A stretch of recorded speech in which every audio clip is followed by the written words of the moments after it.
My name's Esther Casey and I'm part of the inquiry team and teacher librarian here at Sylvia Park School.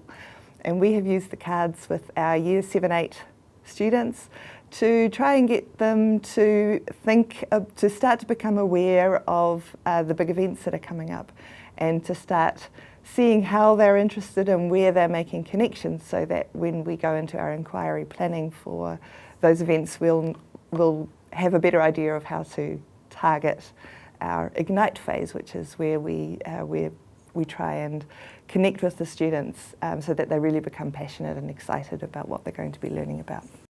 So I wanted a group of Year 7 and 8 students to start thinking about women's suffrage and how society has changed and how it continues to change in the area of women's rights.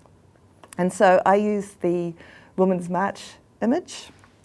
I knew that Year 7-8s would relate to it because they remember when the Women's March was on last year, and they're quite vocal about women's issues.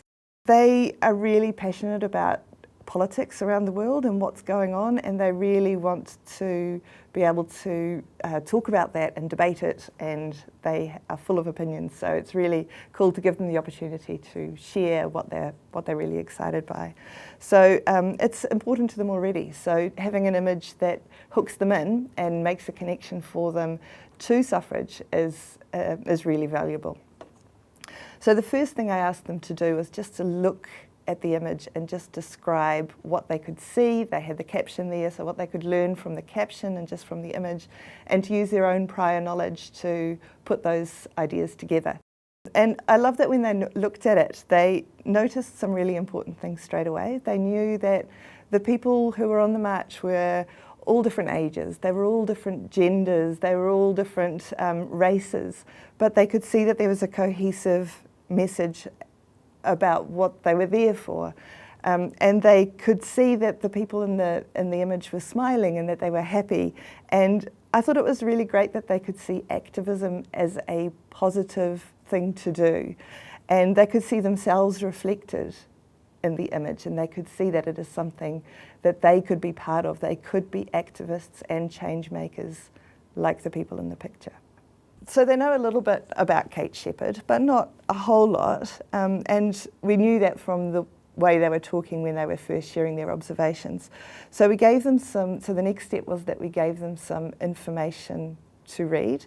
So we led them to the page on Te Ara about suffrage and elections and the way they've changed.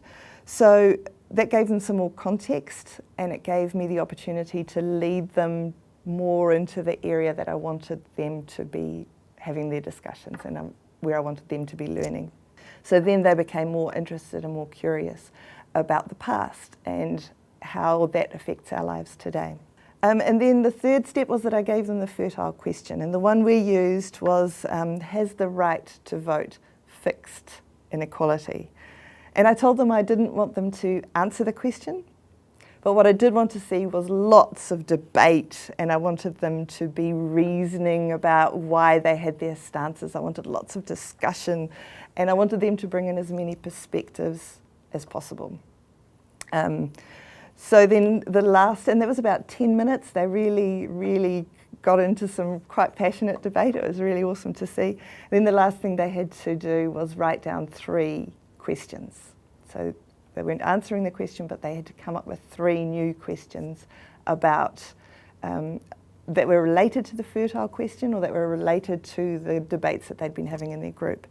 And some of the questions were really great. So things like, what if women still couldn't vote? What would it be like? Why are women told to act ladylike? And why did inequality even start? And another really good one was, why are women underlooked by men? So having done this half-hour lesson, we now know what our students are connecting with, what they're passionate about this, and how we can use that in our planning for our longer-term inquiry so that we're really sure that it relates to our students and to the issues that they care about.